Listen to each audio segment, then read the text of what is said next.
Salam sejahtera bagi kita sekalian. Jumpa lagi dalam edisi Suara Gembala Gemibom. Saya mengajak kita semua untuk bersyukur kepada Tuhan karena kita boleh diperkenankan Tuhan untuk merayakan hari ulang tahun Republik Indonesia ke-75.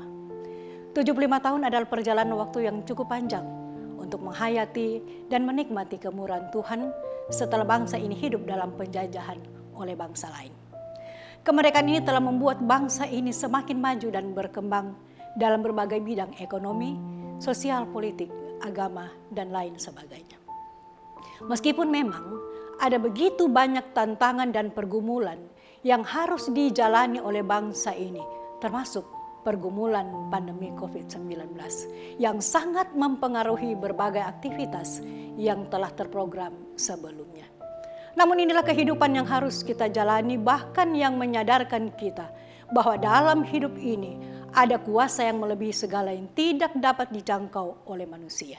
Itulah kuasa Allah kita yang heran dan ajaib yang dapat melakukan apapun yang tidak kita pikirkan.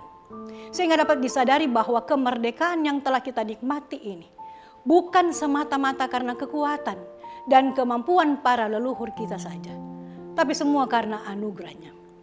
Jika demikian, apa kewajiban kita terhadap Dia yang telah memberikan kesempatan bagi kita untuk hidup dalam kemerdekaan?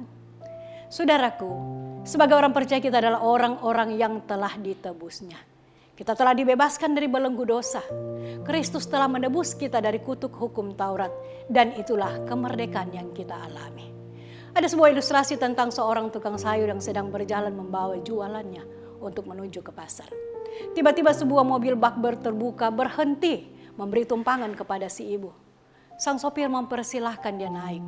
Ia pun naik dengan senang hati sambil membawa dagangannya.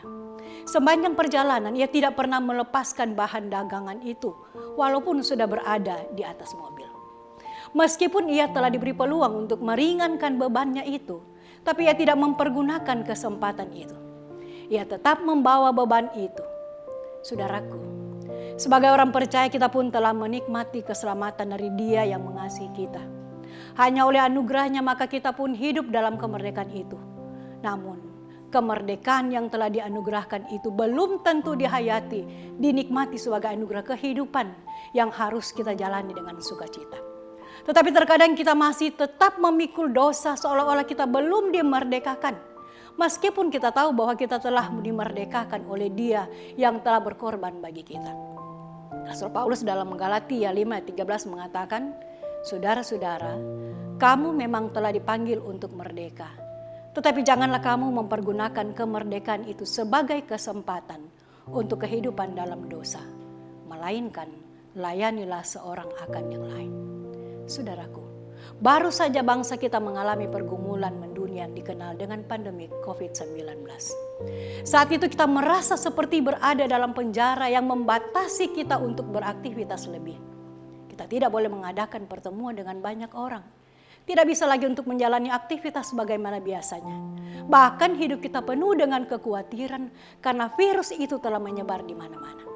Sehingga kita berusaha menghindarinya sesuai dengan anjuran pemerintah melakukan protokol kesehatan. Nah, sekarang kita telah berada pada era new normal. Situasi yang membuat kita terbebaskan dari situasi yang menakutkan itu. Namun saudara, situasi ini sering disalahartikan oleh semua orang. Kita merasa bebas seperti kembali kepada kondisi semula yang tidak dibatasi oleh protokol kesehatan. Padahal new normal mengartikan untuk hidup pada adaptasi baru atau kebiasaan yang baru. Sebuah kebiasaan yang mengajak kita untuk meninggalkan kebiasaan yang lama dan memulai dengan kebiasaan yang baru. Memang terasa sulit untuk meninggalkan sebuah kebiasaan yang telah lama, yang telah kita lakukan dan memulai pada sebuah kebiasaan yang baru. Sehingga kebebasan atau kemerdekaan yang telah diberikan kepada kita tidak lagi menjadi berkat, tapi menjadi beban untuk dijalani. Pada akhirnya kita menjadi sama dengan si ibu pedagang sayur tadi. Sebenarnya telah mendapat kesempatan untuk menjalani hidup yang merdeka. Tapi tetap saja kita tidak bisa melepaskan beban dosa itu karena sudah menjadi kebiasaan yang sulit untuk dirubah. Saudara, kemerdekaan telah melekat dalam panggilan Kristen sebagai keselamatan. Maka kemerdekaan jangan diubah menjadi kebebasan untuk berbuat dosa. Tetapi sebaliknya, kemerdekaan dikaruniakan kepada kita untuk menjadi berkat. Hidup menjadi berkat di era new normal ini mengajak kita untuk meninggalkan cara hidup yang lama, yang tidak berkenan di mata Tuhan, dan mulai dengan kehidupan yang baru untuk menjadi berkat bagi sesama. Bukan saja untuk menghindari virus yang membahayakan bagi kesehatan kita, tetapi juga menghindari virus yang menyebarkan hoaks di mana-mana yang juga membahayakan iman percaya kita. Mari kita mempraktikkan hidup dalam keadilan, kebenaran, dan kekudusan sebagai penyataan kasih kepada sesama. Bukti kasih ini akan menjadi berkat dan teladan hidup beriman bagi sesama. Tuhan menolong kita untuk mewujudkan kasih itu. Semoga demikian. Amin.